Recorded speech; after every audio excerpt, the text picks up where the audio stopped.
በመቀጠል እንግዲህ የምናየው ምንድነው ሙሐመድ ሰለላሁ ዐለይሂ ወሰለም ሙሐመድ ነብያችን ሙሐመድ ሰለላሁ ዐለይሂ ወሰለም አስሉሁ ምንጫቸው መሰረታቸው ወነሽአቱሁ እንዲሁም ደግሞ አስተዳደጋቸው ወአህዋሉሁ قبل النبوة ከነብይነት በፊት የነበሩበት ማንነታቸው አህዋላቸውን የምናይ ይሆናል ማለት ነው። እንግዲህ ሰብታይትል አነሰቡ ሸሪፍ ስለተላቀውና የተከበረው ስለሆነው ጎሳቸው የምናይ ይሆናል። هو እሳቸው ማለት ነው አክረሙ ኸልቅላህ ከአላህ ስብሓነሁ ወተዓላ ፍጥረታቶች በሙሉ ይበልጥና የተከበሩ የተላቁ የሆኑ ከሰውም ሆነ ከሰው ውጭ ካሉት ሰው የበላጭ ሰው እሳቸው ናቸው። ወአፍضሉ ሩሱለሁ ጀምሮ ከመልእክተኞቹ ከላካቸው በላጭ ከሆኑት መልእክተኞቹ አንደኛቸው በላጭ እና የመጀመሪያው በላጭ የሆኑ ናቸው። ወኻቲሙ አንቢያኢሂ አላህ ከላካቸው ነቢያቶቹ ውስጥ ደግሞ ደምዳሚው የሆኑ የነብይነትን ማዕረግ የደመደሙ ከሳቸው በኋላ ነብይ የሌለ የሆኑ ሙሐመዱ ስማቸው ሙሐመድ የተባሉ ሲሆኑ ሙሐመድ ብለው እንግዲህ በዚህ ስም የጠሯቸው አያታቸው አብዱል ሙጠሊብ ነበሩ። ረጃአን አዩህመዳ ተብሏል። እንግዲህ ሰዎች ዘንዳ ይበልጥ የተወደሱ እንዲሆኑ በመከጀል ማለት ነው። ወይም ደግሞ ሙሐመድ እንግዲህ ምንጩ እንግዲህ ከአይሁዶች ነው የሚባል አለ።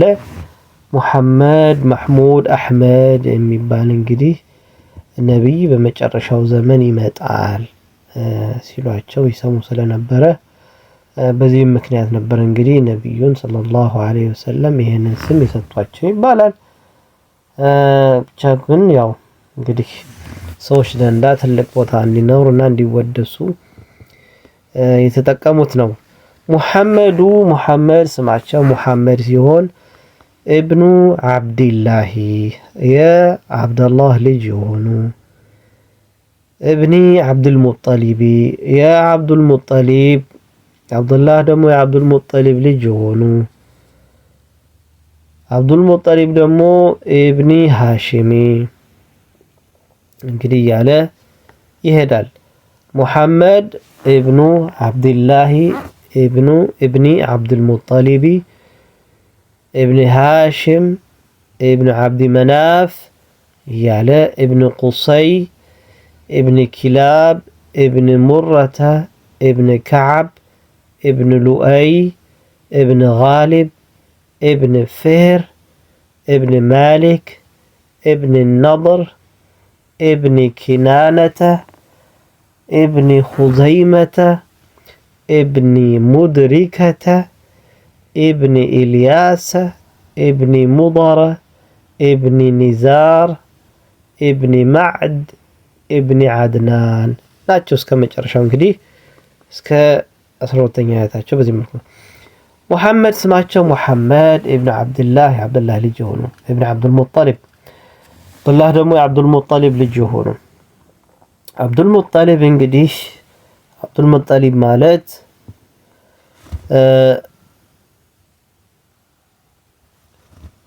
ሸይበቱል ሐምድ የሚባሉት ናቸው።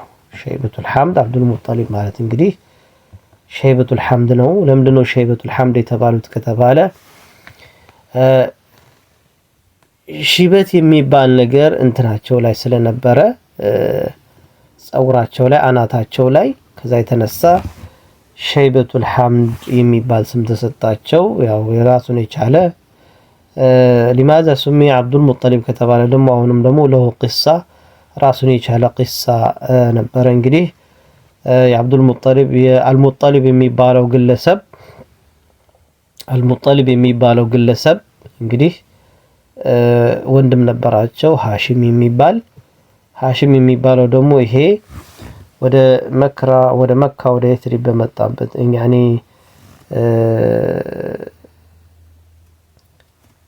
المطلب የሚባለው ግለሰብ ወደ የትሪብ በሄደበት ጊዜ እንግዲህ ከነሱ ከጎሳቸው ውስጥ አንዷን ሴት አግብተው ከዛ በኋላ ይሄንን ሸይበቱል ሐምድን ሲወሉ እንግዲህ ከዛ በኋላ ካደገ በኋላና ከመጣ በኋላ እንግዲህ አልሙጠሊብ የሚባለው ግለሰብ ያኔ ካረፈ በኋላ ብቻ ሂስቶሪው ሰፊ ነው ወደፊት እንመጣበታለን ኢንሻአላህ ከዚህ ጋር የተያያዘ ነገር ነው لماذا سمي شيبة الحمد ከተባለ لشيب في راسه ተብሏል ስለዚህ ስቶሪው በዚህ መልኩ ይሄዳል ማለት ነው ابن هاشم የአብዱል ሙጠሊብ የሃሽም ልጅ ሆኖ ሃሽም እንግዲህ المطلب اخو هاشم ናቸው ወንድማማቾች ናቸው ተብለናል ሃሽም لماذا سمي هاشما ሃሽም ለምኑ ሃሽም የተባሉ ከተባለ እንግዲህ በእጃቸው እንግዲህ ያው ዳቦ በስጋ ፍርፍር አድርገው ይፈተፍቱ ስለነበረ ነው ይሄንን ስያሜ የተሰጣቸው ተብሏል ابن عبد مناف እንግዲህ ስማቸው ሙጊራ ይባላል እንግዲህ እነዚህ عبد مناف ከዛም አራተኛው አያታቸው ابن قصي ከዛም قصي የቁሰይ ልጅ የሆኑ ቁሰይ ደግሞ ለምንድነው ቁሰይ የተባለ ሲባል ቁሰይ ስማቸው ማን ነው የሚባለው ደግሞ ይመጣል ቁሰይ ለምንድነው ስም ቁሰይ ተብሎ ይባላል ያው ከሞያቸው አንፃር ወይም ደግሞ ከስራው አንፃር በተያያዘ የሚጠራ ስም ነው ለቀብ ይባላል ቁሰይ የተባለው እንግዲህ ከከተማ ርቆ ይኖር ስለነበረ ተብሏል ወይም ደግሞ ከሞያው ጋር እንደዚህ ተብሎ ይሄ አይነት ስያሜ ተሰጥቶታል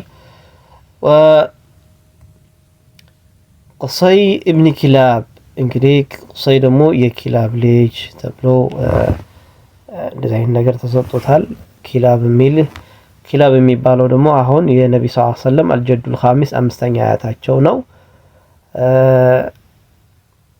لماذا سمي ኪላብ ደግሞ ስማቸው ምንድነው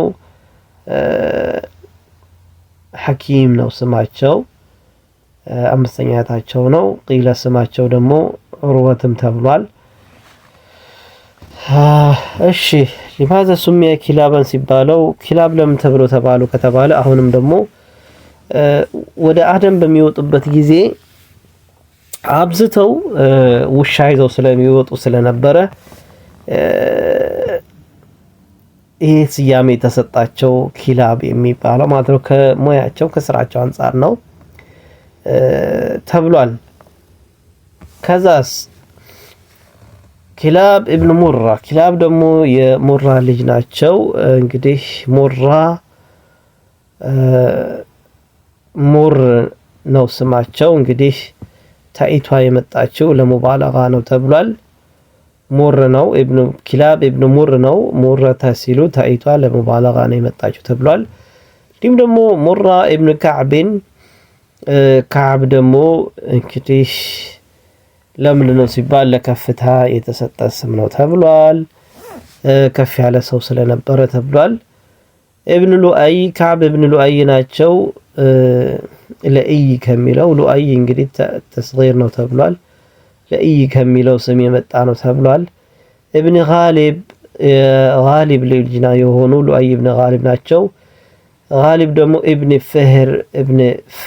ፍህር ልጅ ናቸው ፍህር ማለት እንግዲህ ምን ማለት ነው ከተባለ الفهر هو طويل الحجر ተብሏል ፍህር طويل الحجر ነው ተብሏል ረጅም የሆነ ድንጋይ ለማለት ነው ያው ግለሰቡ ረጅም ስለነበረ ተብሏል وايضا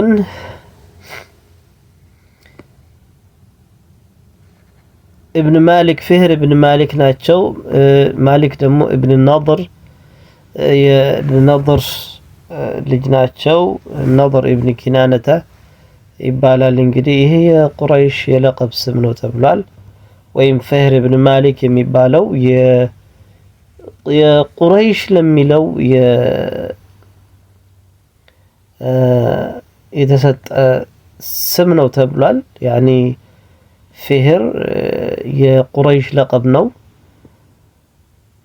እሺ النضر ابن كنانة نضر ابن كنانة እሺ ኪናና ደግሞ ابن خزيمة የኹዘይማ ልጅ ሆኖ ናቸው።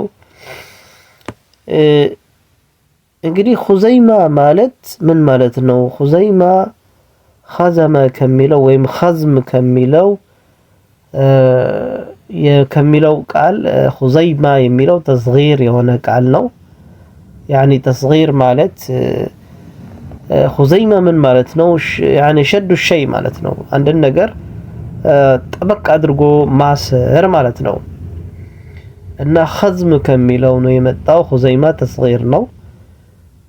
ከዚህ አንፃር ነው እንግዲህ ስማቸው በጃሂልያ ዘመን የሚሰጣቸው ኹዘይማ ኢብን ሙድሪካ። ኹዘይማ ደግሞ የሙድሪካተ ልጅ ናቸው። ሙድሪካ አሁንም ቢሆንም የለቀብ ስም ሲሆን ምን ማለት ነው ደግሞ ያው ስሙ አምሩ ይባላል። لماذا سمي ሙድሪካ ለምንድነው ተብለው የተጠሩት ለሚለው ራሱን የቻለ ስቶሪው አለ። አድረካ ከሚለው ያኒ ግለሰቡ በዘመኑ ግመል ጠፍታ ፈልጎ ስላገኟት ነው ስለደረሱባት ነው በሚል የተሰጠ ስም ነው። ያው ከስራው አንግል የተሰጠ ሙድሪካተ ዲም ነው። ኢብን ኢልያስ ሲባል ደግሞ ምን ማለት ነው? ኢልያስ የመጣው ኡልስ ከሚለው ወይም ደግሞ ማታለል ወይም ደግሞ አልኸዲዓቱ ወይም ደግሞ ረጁሉን አልየስ ይባላል። ረጁሉን አልየስ ከተባለ ምን ማለት ነው? ረጁሉን አልየስ ማለት አይ ረጁሉን ሹጃዕ ደፋር የሆነ ሰው የማይፈራ ለማለት ነው። እንግዲህ ኢልያስ የሚለው ኡልስ ከሚለው የመጣ ቃል ነው። አሁንም የሆነም ተስጊር ነው እያለው ያለው ኡልስ በማዕና ኡልስ ወልኡልስ በማዕና ሹጃዕ ለማለት ነው። ኢልያስ ኢብኒ ሙዳር የሙዳር ልጅ ማለት ነው። ያኒ ኢልያስ ኢብን ሙዳር ደግሞ ኢብኒ ነዛር የነዛር ልጅ የሆኑ ማለት ነው። ነዛር ደግሞ ኢብኒ ማዕድ የማዕድ ልጅ የሆኑና ማዕድ ደግሞ ኢብኒ አድናን የአድናን ልጅ የሆኑ ናቸው። እንግዲህ አድናን ከየት ነው የመጣው ከተባለ አዳነ ከሚለው ተቀመጠ ከሚለው ቃል የመጣ ነው ተብሏል። በዚህ መልኩ ስማቸው በጃሂልያ ዘመን በዚህ መልኩ ይታወቁ ነበር ማለት ነው። አድናን የሚባለው ደግሞ ሚን ዙርየቲ ኢስማዒል ከኢስማዒል ዓለይሂ ሰላም ኢብኒ ኢብራሂም ዓለይሂማ አሰላሙ የአላህ ስብሓነሁ ወተዓላ ውዳሴ ይውረድባቸውና ከዛ ዝርያ ነው ተብሏል። ቢልኢትፋቂ በዑለሞች ስምምነት ሙሉ ለሙሉ በዑለሞች ስምምነት በሚል ተኪዷል። ጥሩ ወላኪን ነገር ግን ለም ዩዕረፍ ምንም የሚታወቅ ነገር የለም بالضبط በስነ ስርዓት ተሐፍዞ የመጣና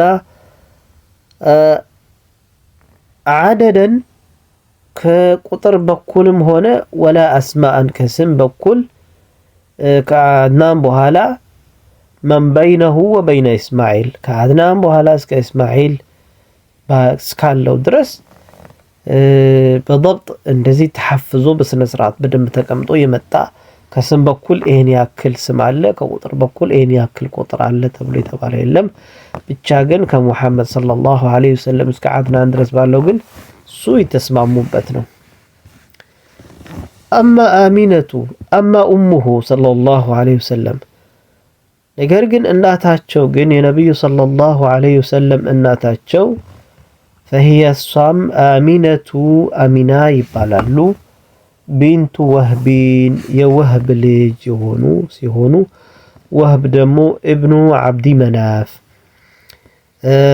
ወህብ ኢብኑ አብዲ መናፍ በመባል ይታወቃሉ። እዚህ ላይ እንግዲህ አብዲ መናፍ ያለው እዚህ ጋር ከላይ ያለው አብዲ መናፍ አይደለም። አብዲ መናፍ እዚህ ጋር ያለው አብዲ መናፍ ኢብኑ ዙህረታ ነው። እንግዲህ ከላይ ያለው አብዲ መናፍ ደግሞ ኢብኑ ቁሰይ ነው።